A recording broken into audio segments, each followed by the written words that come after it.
mealtime again? Huh. Are those Kuhenki lining up? For soup that Columbina's serving? Just a moment.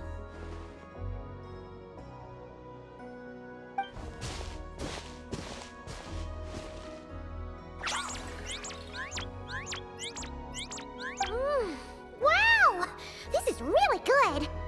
Refreshing, tasty fruit soup! Paimon's never had anything quite like it! Another serving? Make that two!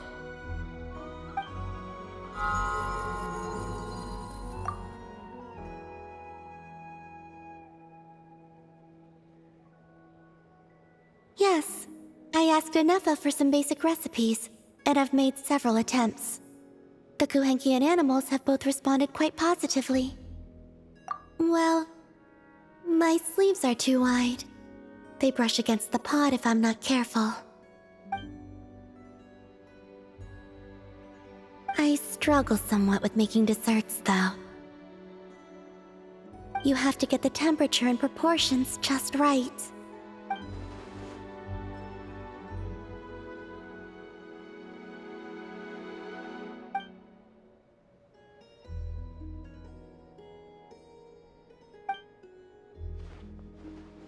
Sure.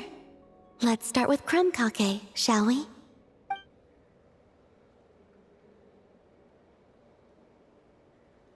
Would you like to try one?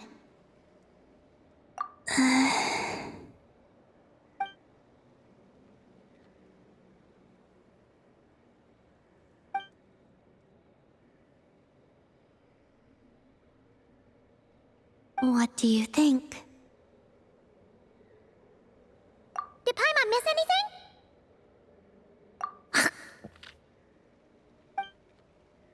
Ah! It's so sour! What are you trying to do to Paimon? It's all about the initial taste!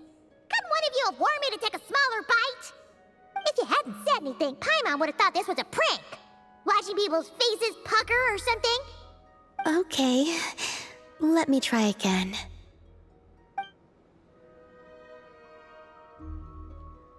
Here, try this batch.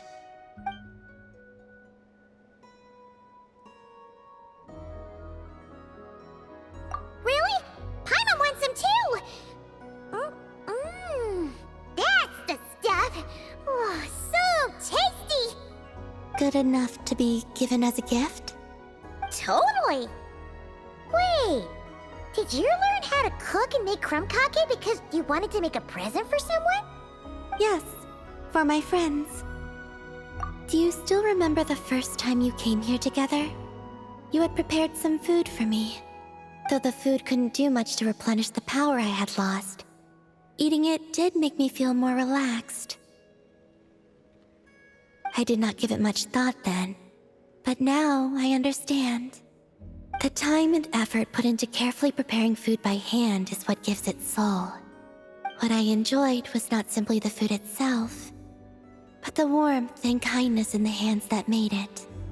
And the less those hands seek reciprocity, the greater the warmth and kindness required to match it in turn.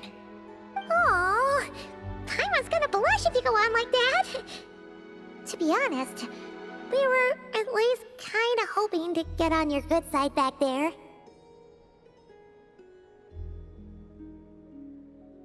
Indeed.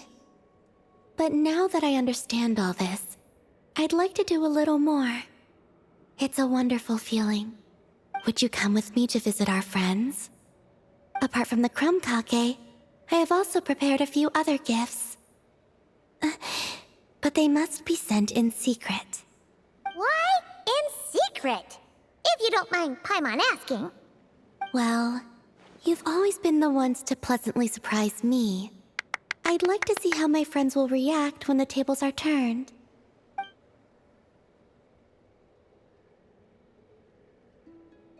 Phew! We were running all over! Finally done! Their reactions were kind of surprising, though.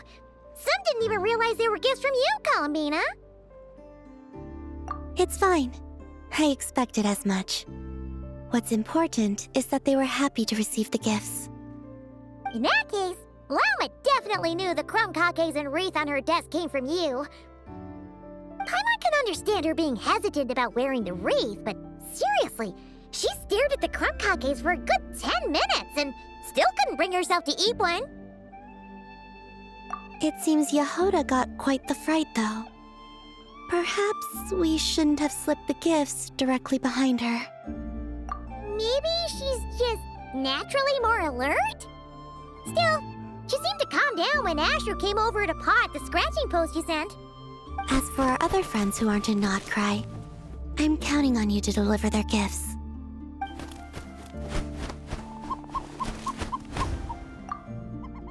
Here. Ooh, is it finally our turn? Huh? Candies? Paimon thought we'd get crumb caucase like everyone else. Well, you already had some of those while taste testing. Some variety is nice, don't you think? That's good to hear. And there's one more gift. Here.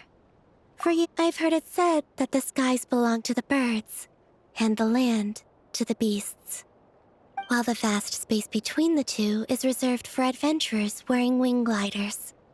With this by your side, may your path forward ever be lit as with moonlight. And thank you for your companionship.